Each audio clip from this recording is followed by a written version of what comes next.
Good evening and welcome again to our June meeting.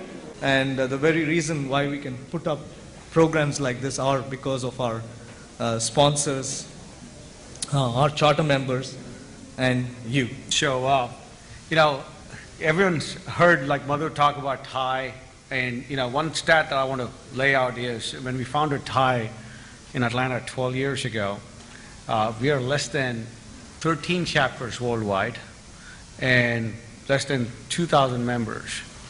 12 years later, we have 18, if I'm correct, about 18,000 members, 3,000 charter members, 55 chapters, 13 countries, and we are the largest not-for-profit organization in the world with one task, which is fostering entrepreneurship. And we also, at the rate we are growing, we are going to be the largest mentoring organization for entrepreneurs in the world.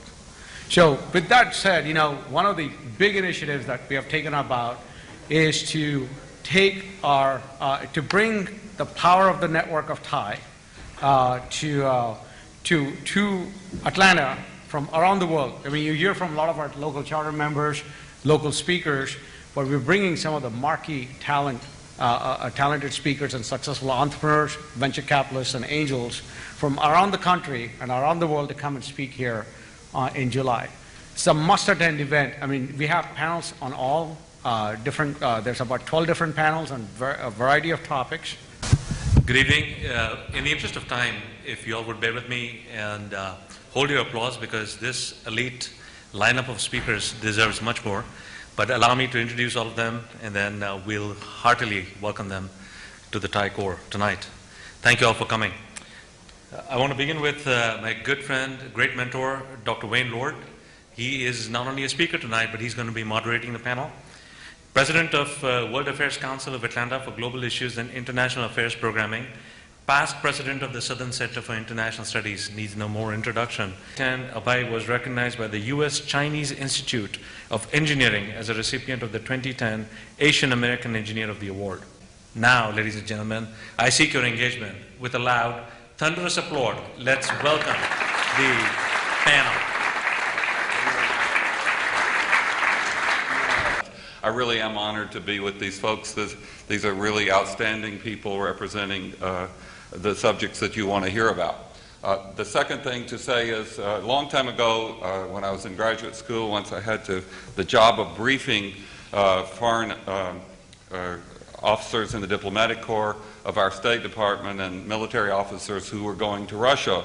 And so I was asked to please come and give a briefing for 3 hours on Russia, Russian history, Soviet period as well. It worked out after 1,000 years, it worked out to about a decade a minute.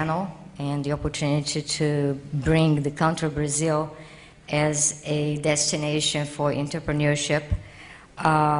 It is a great pleasure to be here also among all these knowledgeable panelists representing countries and counties. So Brazil, it's in every single paper these days. We have seen a big opportunity not only in the way Brazil came out of the last recession, but also the opportunities that we have ahead of us as we are planning to move from the 10th economy in the world to the 5th economy by 2020. Brazil, why Brazil? And I would give you a few overviews here and points why should we do business in Brazil. Bill Brand, 21st Century Telecommunications. I'm interested in the technologies, green technologies that Brazil has developed. I think they're a little bit farther along than the United States. One of the things that has helped Brazil in the last couple years due to the oil crisis that affected the world was the fact that Brazil is self-sustainable in renewable energy. We have a fleet of cars that not only run in alternative fuels such as alcohol. Oriented economic now, but the government has a very heavy influence on, how to do business, and in terms of, like the Brazil, like the rules, regulations, and how long it takes you to apply the business, etc. And also another thing is very important in China is 关系. They call it networking.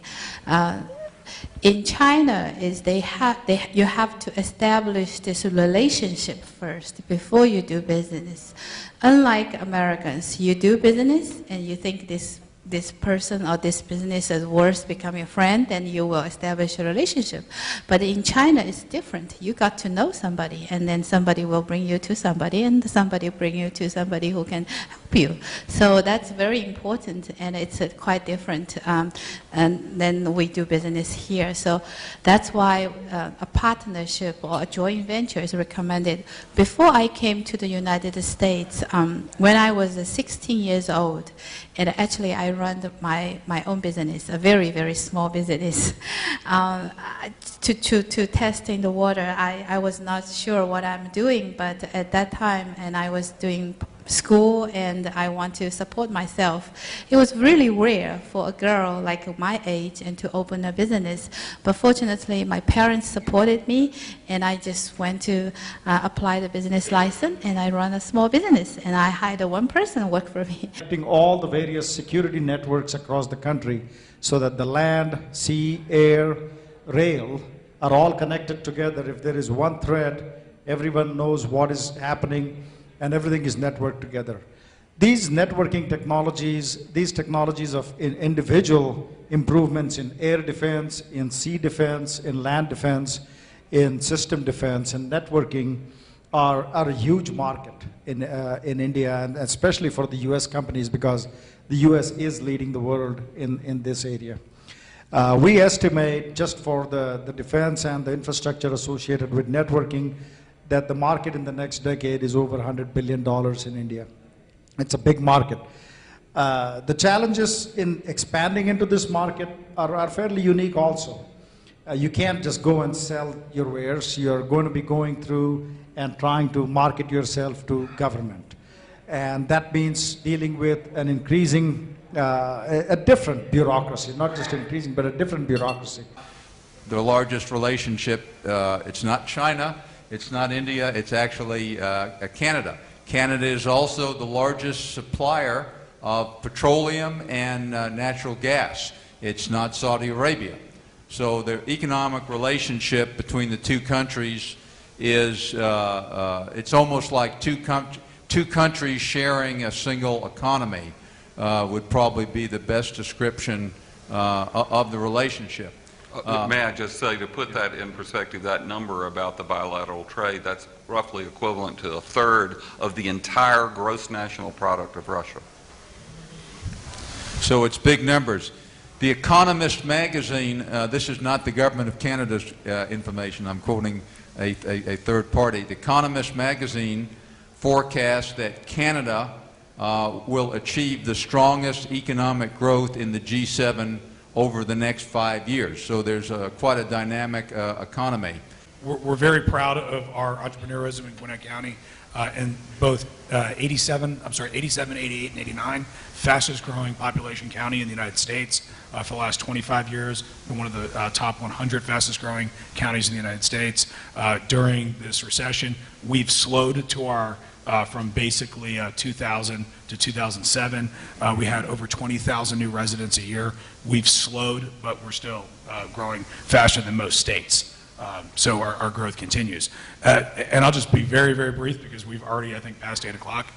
In 2006, Gwinnett County spent 9 months studying our economic future. We spent about $150,000 on a study, and in that study, it said we had to get very, very serious about economic development.